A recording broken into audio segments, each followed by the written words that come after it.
Good morning. My name is Inhan Kim. I'm really honored to speak this Australia and Korea Research Colloquium, and I'm really thanks to Kim for organizing this colloquium, and Uni-SA and School of Natural and Built Environment here. Korea and Australia have very close relationship since Korean War, about 67 years ago. How many soldiers are sent to Korea? Do you know? 17,000 soldiers came, and about 400 soldiers are dead, and 1,500 soldiers are injured, actually. South Australia is really supporting Korea for a long time, and at the time, Korea was virtually had nothing, all the ruins. But now we have something to share in many different areas. So this time is very valuable for us, and we can share and collaborate each other from now on. So I think this opportunity is very important for both of us. Let me shortly introduce myself. Actually, I am working at the university for 22 years. And I'm also founder of Building Smart Korea 20 years ago. And I'm director for board of directors for Building Smart International. And I'm also involved in some several more organizations in Korea. My main research is BIM.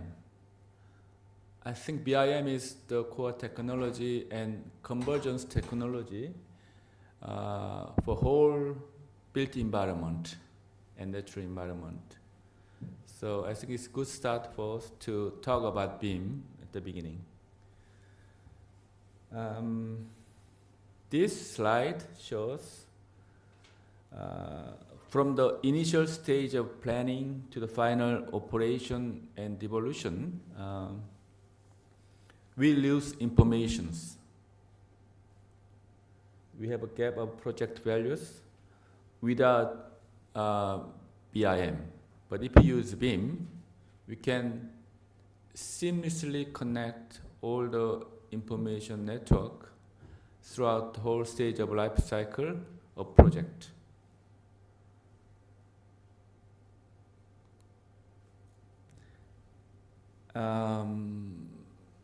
Open BIM is more valuable.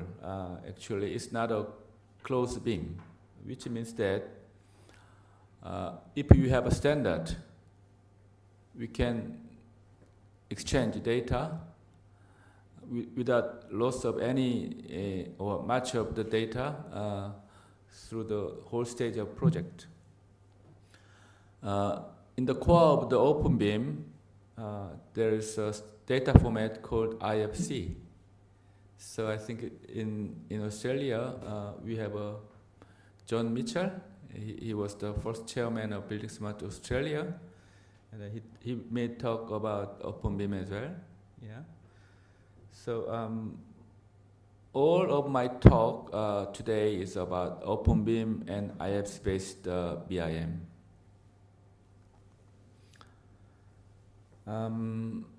My title of talk is Guidelines and Standard for BIM. So this is the slide or hierarchy I made for a long time. Each project may have BIM guidelines and modeling guidelines.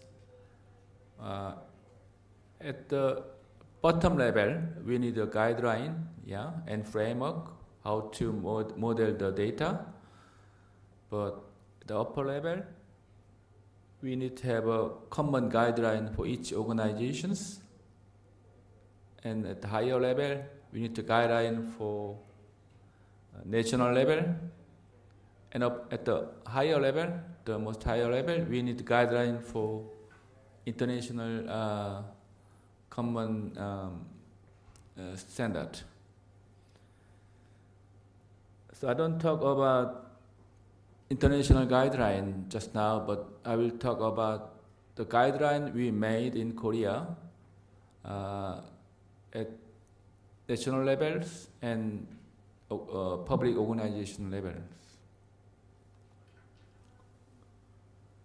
Before I talk, I need to talk about Building Smart Korea.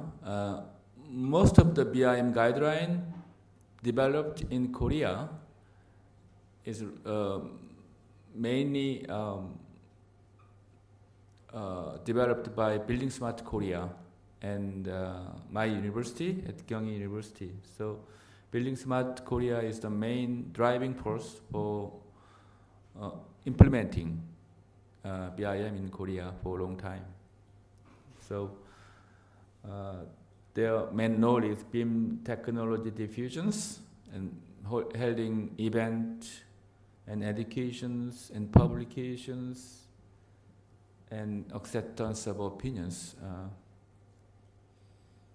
And Building Smart Korea do all the international activities to accept standard to Korea. And they also develop a lot of national policy research from the beginning. And they do some research for company level consultings and public organization level consulting as well.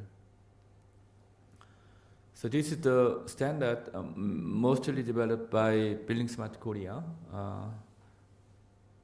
for a long time. So at the higher level, we have a national domain-specific BIM guideline and roadmap developed at 2010. So we had like a top-level BIM guideline from the government at 2010. And at the low level, we have a PPS BIM guideline. That's a government public procurement service agency. So all the public buildings are procured by PPS in Korea.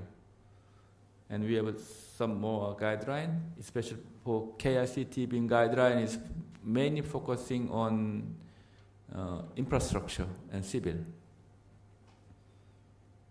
And we have a R&D level BIM guidelines and project level BIM guidelines. So this is the first BIM guideline from our government at 2010. And based on this guideline, PPS developed their own guideline right after the MLTL guidelines. So now every year, PPS update the BIM guideline. So if you see this slide, last year they adopt BIM for whole project. So every project issued by PPS should be submitted by BIM data. So that makes all the design company and construction company to work on BIM for the BIM project, and then also these regulations imposed or affected private design and construction industry as well. So I think public sector should drive force to make BIM work. I think Singapore has same policy, and Korea have a similar policy nowadays. From the BIM guideline, we thought that we need long-term guidelines and roadmap for Korea. So this is still not officially announced, but this is kind of draft and work by Gyeonggi University, it's my university, and Building Smart Korea, and Architectural Institute of Korea. So 3 organizations work together to make BIM roadmap for next 15 years. So the vision is realize the world leading smart construction service, and the goal is improve the work efficiency 50%, lower risk and waste factor 80%, and establish BIM-based social technological convergence network. There are 5 strategies we focus on. So we had about 3, 8 years stages. So total 3 stages to realize the final goal. But this is not just for architectural area. It's architectural area and infrastructure area, and the whole at the top level, all the built environment target how to apply BIM in next 15 years. So this is our target. So actually we got the data or the numbers, how we improve at the end for each stages.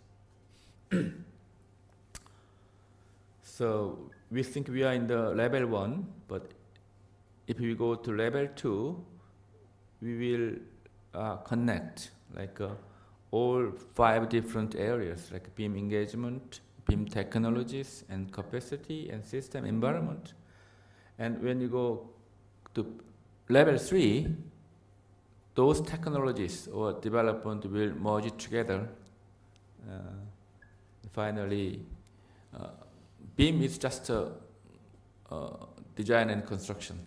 So we don't want the name of BIM in the end. We just use BIM for the construction.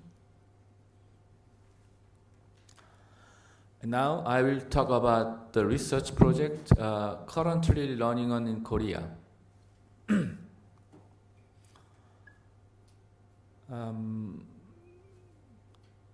I think this is one of the biggest research projects in the world, supported by the government.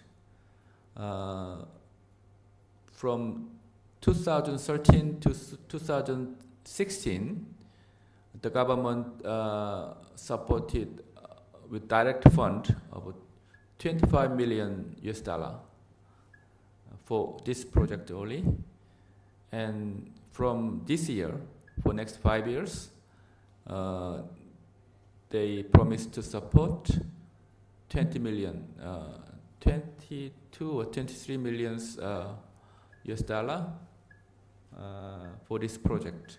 So for that project, we have 3 different areas. The first one is how to make a BI model correctly, and how to make a BIM library and standard and process and framework. This project is chaired by Building Smart Korea now. The second project is how to use the BIM data. So when the government give permission to build, they only accept one BIM model, and the government generate 2D drawings and energy analysis data and construction simulation data from the one BIM model. So this project is run by Building Smart Gyeonggi University now, so I'm in charge. And the third one, how to use BIM data for the facility management. So after construction, how to use BIM data for the existing building. So this project is run by KRCD. KRCD is the only government-supported, government-run Construction Technology Institute in Korea.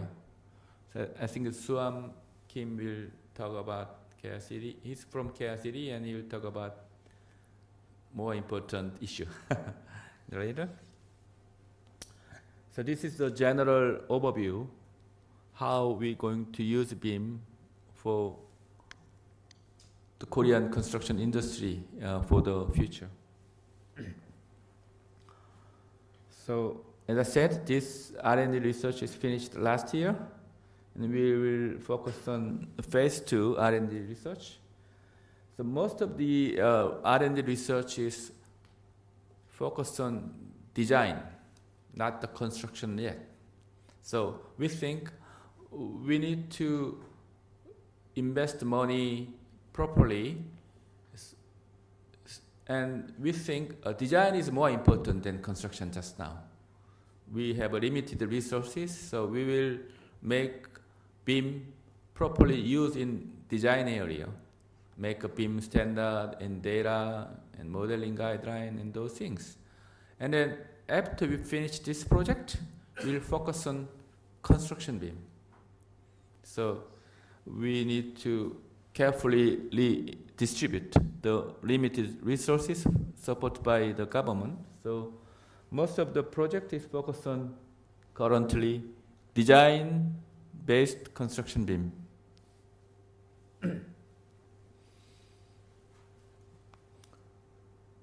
So those are research goals. So we want to prepare the fourth industrial revolution through 30% improvement of architectural design productivity. So focus on architectural design productivity only for this project.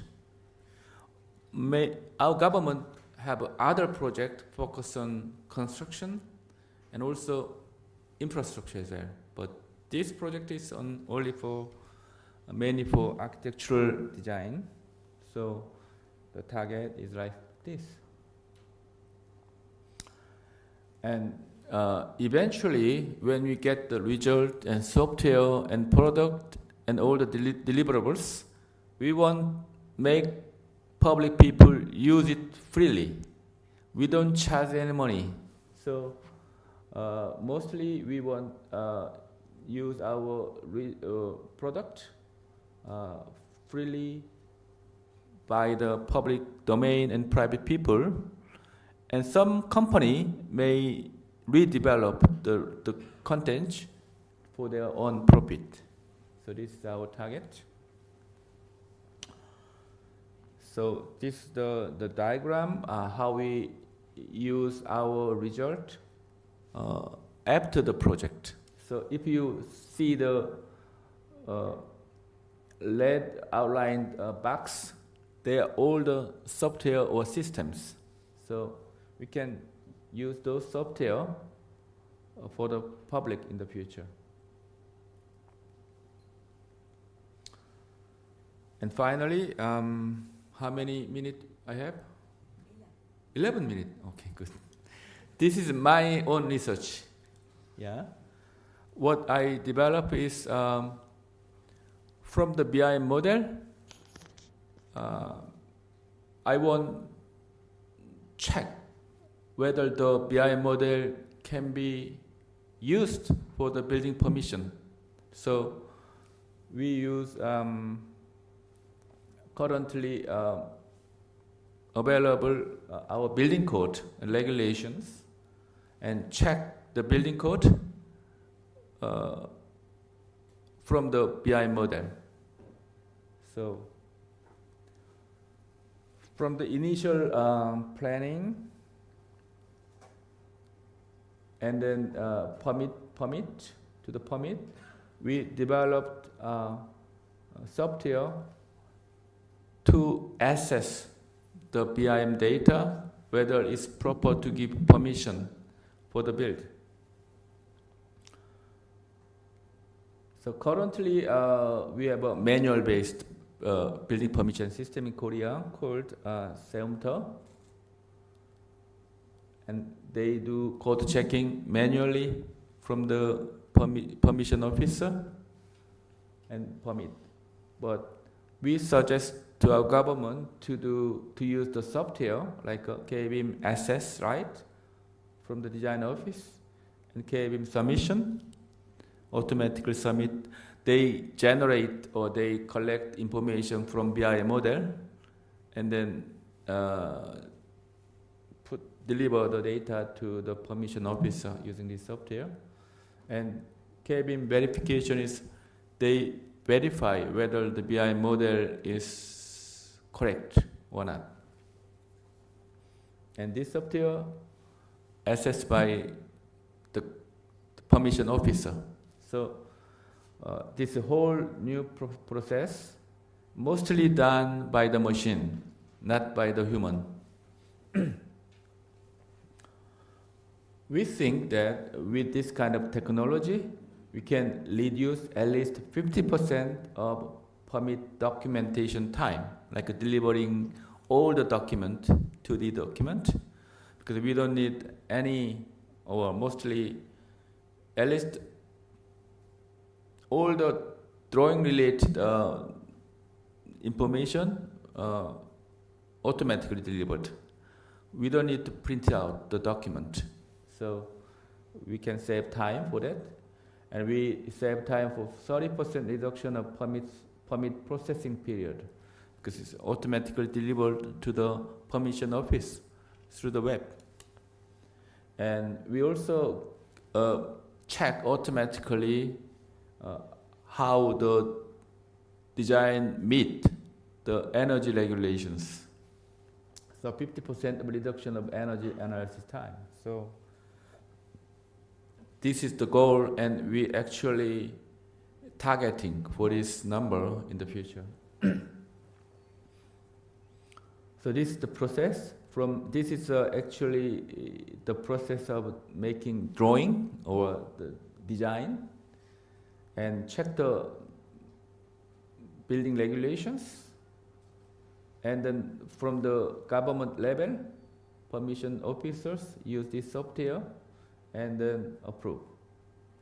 And while we're doing this process, we want to use all the other related 4D technologies. So BIM, data evaluation, analysis, and visualizations, all those tools. So it's rather complex, but if we want to see our research in one diagram, this is it. So red outlined one is already developed, and the blue one we are connecting, and the green one we will develop. So eventually we want to have a new building permission system based on BIM.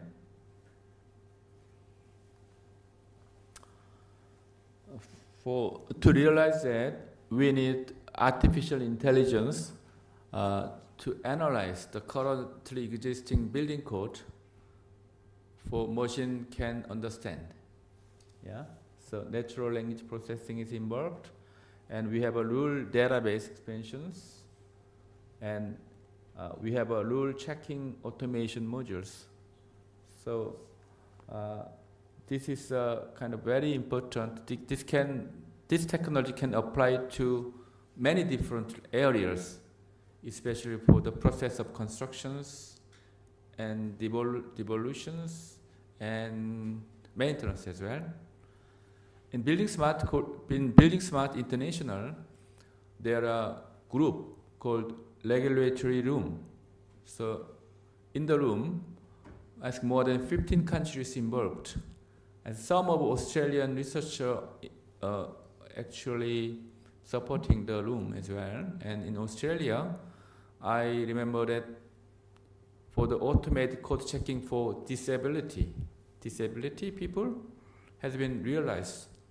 Yeah? And some other modules as well developed. So Australian also involved for this research as well. And this research content is for very verifying whether the BI model is correct. We need to check whether BI model is developed with proper entity and object,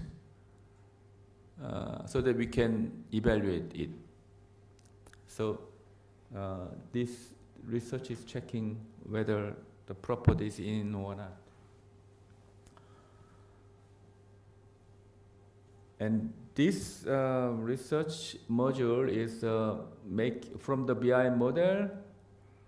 We want check whether the BIM data is good for construction. So we made like a scoring system for buildability and constructability. So for the buildability, we check whether the design is based on standard library and whether the design is based on modular, and follow the framework of the standard and those things. If the design is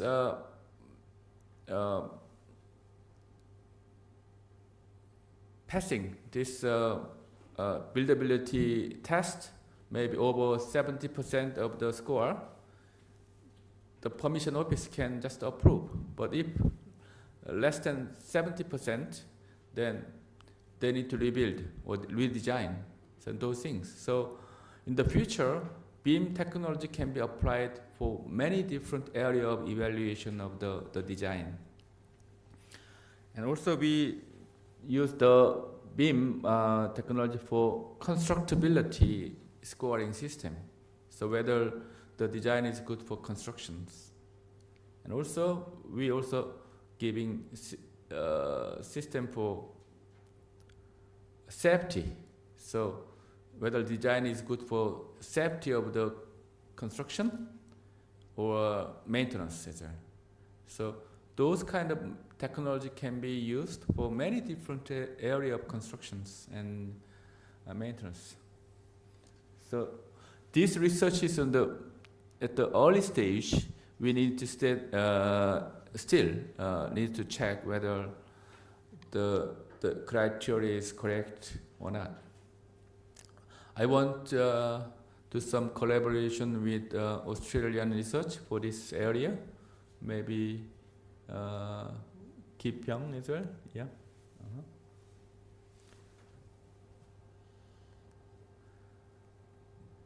And now we doing research on smart work system like a mobile. Previously we do research on computer-based one, workstation, but we now change it to mobile stages. So do research on that. And many different area like for VR, AR, and spatial layer system, and so. So those research area can also be done with common or shared knowledge of Australian researchers in the future. This is the final slide. From the start of my research, people still asking whether that's my research content is correct and then the numbers are correct. So we need to focus on the quantitative performance numbers, like how many percent has been increased, like ROI and those things. So that one is also important area we need to focus on in the future. Okay, sorry I covered so many different areas of my research, but I want you just get the idea what kind of research is going on in Korea, and what I am doing in Korea. So in the future, if you have any interest, you can contact me directly or Kim as well. Thank you very much. Thank you.